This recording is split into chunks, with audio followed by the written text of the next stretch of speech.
disrupting people. So I really was like, man, such a major asshole.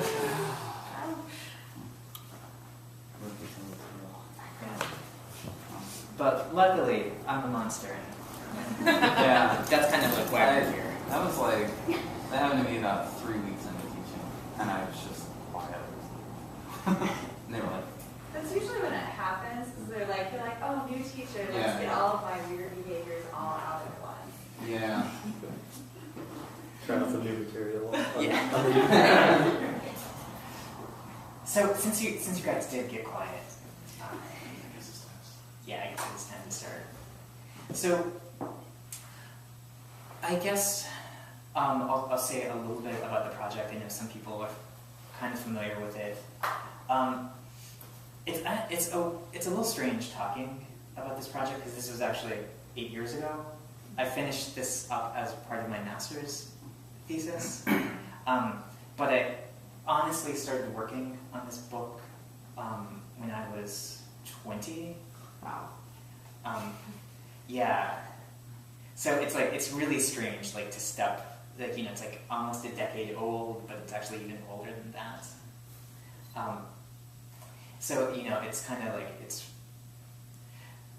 I'm reading parts of it and I just like realize like how dated parts of it are. Because it was like back when you could use it, like you still receive like porn magazines in the mail. And like I'm realizing like, kids today pick this up and they're like, why are you getting your porn in the mail? Why are you going to the internet? And then like, there are like, I don't know, there's still Nick at Night. So like have references to that. I mean, so it's like, it's dated, but... There's a Mama's Family reference too. Back in the good old days of reruns, which is right now. So it's old, like it's old, and it's kind of okay. This is like the point where I'm gonna sound like a prig. Do it. I totally am. Totally gonna do this. I have.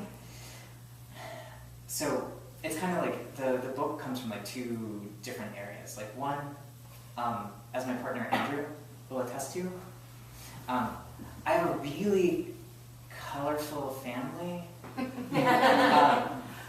And one of the characters is actually based on an uncle of mine who, I'm not saying which one, but I'll just say I had this uncle, and I went to visit him, and like I don't see him very often. So like I'd seen him like when I was 14, and what I remember about that is that I don't know, my dad is this like kind of like lovable guy, and he was just like sitting across the table from his brother, and like my uncle was just kind of like, Clayton, name a truck. Give me a truck. I can get it for you in 15 minutes. Just give me a name of a truck. I'll get it for you. And my dad's like, no, thank you.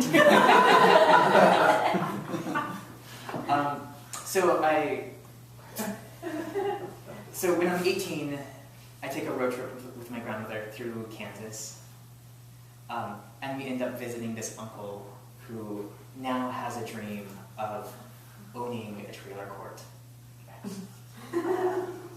Which he had a plan.